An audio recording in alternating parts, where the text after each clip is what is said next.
we used to anchor at the top end of the Malacca Straits, which was between Burma, Sumatra, down that way, right? The Japs had mined that. They were still at Singapore then, and they'd mined that channel. So when the war was just about to finish, they knew it was coming off. They sent the minesweepers in, and they cleared a path down through there. And we used to anchor at night and collect all the merchant ships together that were coming, bringing in supplies to Singapore. And then in the morning, we'd lead them down through the swept channel into Singapore Harbour. That went on for a while. And then our next job was to go, because the Japs wouldn't believe that the war was over. They were fanatics, weren't they? So, you know, you mustn't give in, that's dishonourable. So they wouldn't believe that the war was over. So we have to go around these little islands in the China Sea and convince all these Japs to give in. We used to collect them up and take them back into Singapore to the prisoner of war camp in there, which is called Changi Jail, which is now airport, Changi Airport. How did you convince the Japanese? Did someone have to speak Japanese to them? Like over a megaphone? It's over, like in Japanese. Oh yeah, a lot of them could speak English, yeah. They were bastards. Nasty. And then we went to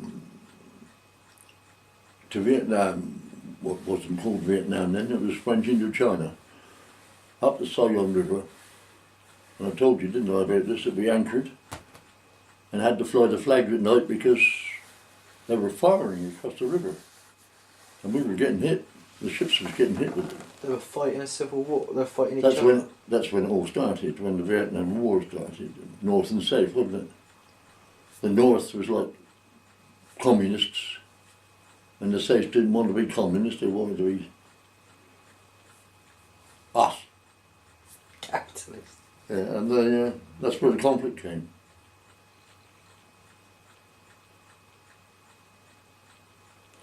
And once we went, I've forgotten, I think we were in the China Sea, today. We left Singapore, in the China Sea. We never got to Australia, but we did most of that area. And we were sailing towards like Hong Kong. And you know, they had a system of watches on board, where you did 4 on and 8 off. And to prevent you having the same watches every day, the afternoon watch between 4 o'clock and 8 o'clock was split into 2, and they called them dog watches.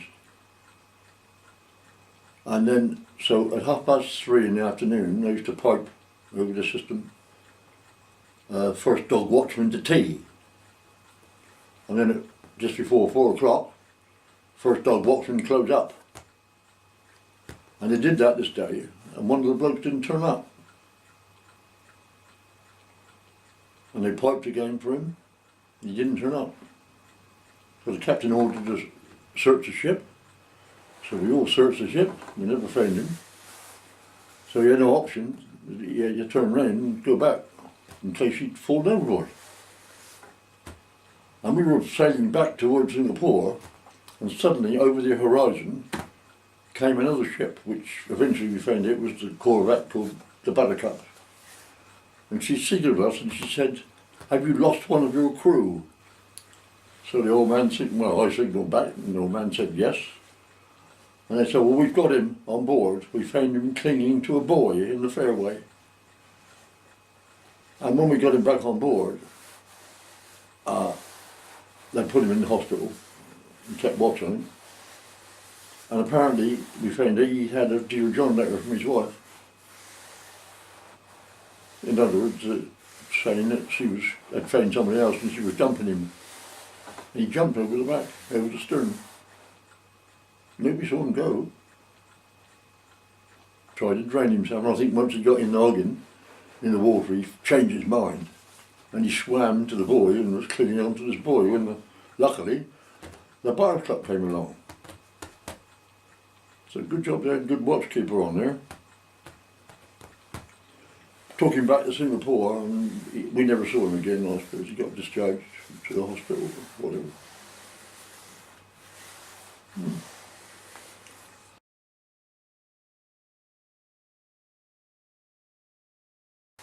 No, because when we got there, it was almost, they were still fighting in the Burma jungle. Nasty. Zeros were still fighting, those kamikaze pilots were still flying. They still come after you. Yeah. What, the boat? Like Loch Lomond? Hmm? They used to come after Loch Lomond. Yeah. Well, not only us, everybody. Every ship that passed by, they tried to sink. But no, we weren't, as much as such, we weren't fighting the Japs. What did you do if the Zeros were trying to come at you?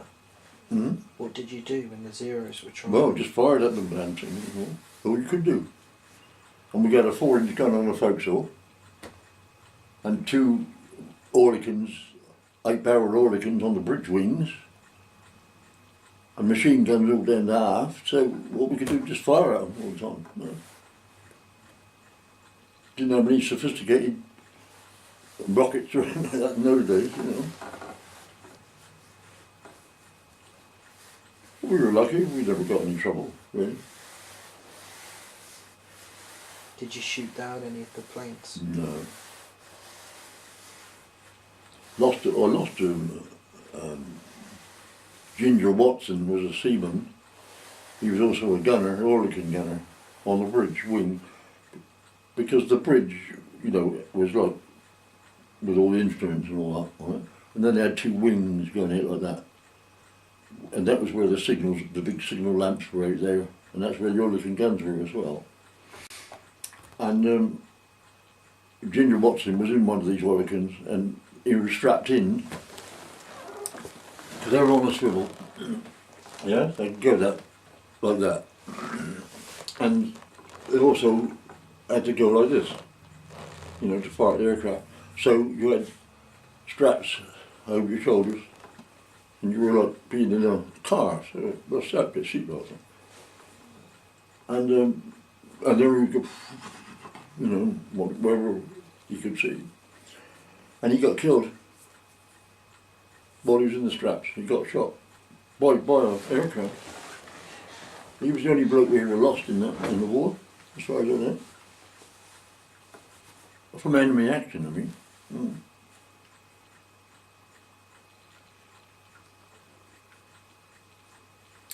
And then,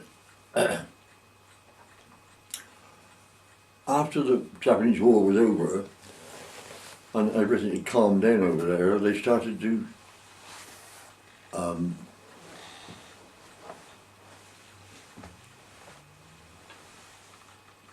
release a load of blokes that had been in the war a long time. The first groups to join up were released, and of course they used to send them back to England to get demobbed, and they'd send out replacements for them. Well, they sent six Matlers out to our ships because we'd lost some on the HMS London, the cruiser. We were supposed to rendezvous with her somewhere in Malacca Straits and get transfer these 6 blokes over, right? Well, for some reason or other we couldn't rendezvous, or she couldn't. So it was decided that they would drop them off at Kuala Lumpur, and we would go in and pick them up.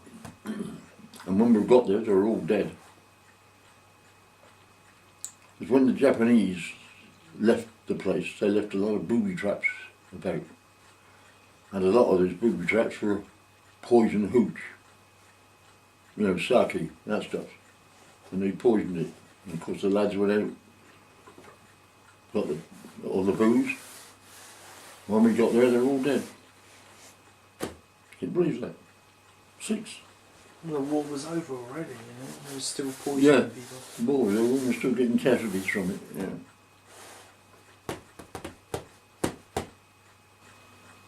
Yeah, one of the jobs we had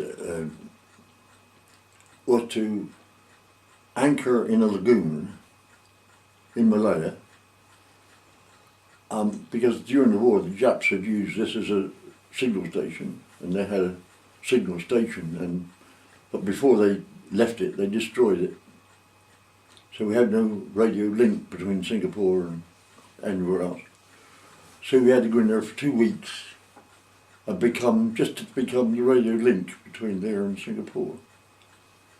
And that was nice, that was good, like a holiday.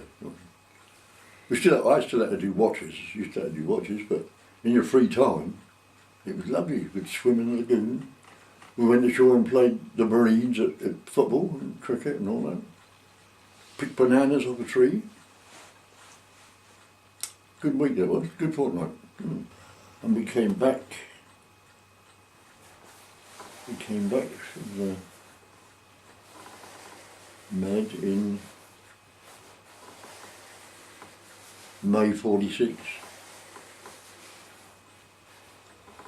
And by that time Joan had Jennifer. She was, what, 3 months old then. And they all came down to Pompey to see us, to meet us. And our skipper, being an Australian bloke, they repatriated him to Australia while he was in Singapore, because it was easier than bringing him back to England and then sending him away again. And they sent another 2.5 ringerate to bring the ship back. He was a very junior bloke. And of course, from becoming the senior escort group, we became the junior. So we came home in company with a Loch Fyne. And so she was senior to us then, so she had all the problems. So when we got to Pompey, we were following her in, and she went in first, and she, alongside the jetty, there was an old First World War destroyer called the Bulldog. It'd been there for donkey's years, lined up against the tree. And Loch Fyne came in and moored alongside the Bulldog, and the people waiting for us were on the Bulldog.